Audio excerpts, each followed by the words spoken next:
So in shooting high-speed flash photography, there's a couple of things that we need to consider, of course.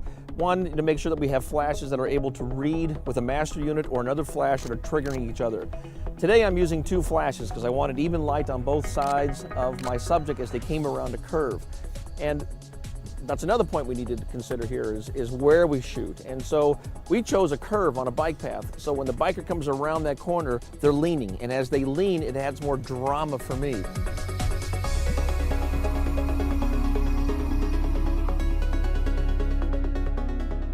One of the advantages of having a location like this where we've got a biker that's coming by and in a spot where we're able to use the high-speed flash.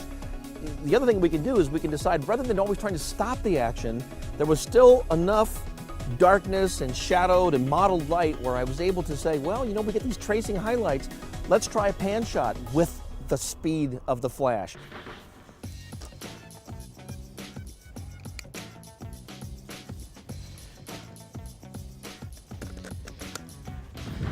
Fantastic, let's go try this. So what I'm doing now is I've kind of changed my direction here, and I'm getting shots of our biker now going the opposite direction of high speed. I'm going low speed.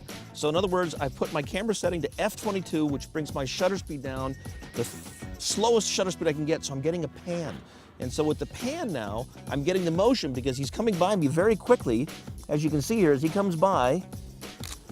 But my strobes are still going off, which is great because I've changed my flash setting on the camera to rear curtain sync, meaning that when I pan with him with that motion, my flash is happening at the end of the exposure as opposed to the beginning. Your camera comes by default front curtain sync. I've changed it to rear curtain sync, which is allowing me to pan and the flash happens at the end of the exposure. So I get motion and at the end, the pop, which freezes him, so I get sharpness in a pan. It's a great technique to use in low light, but the flash now is working with the sunlight, so it's working quite well.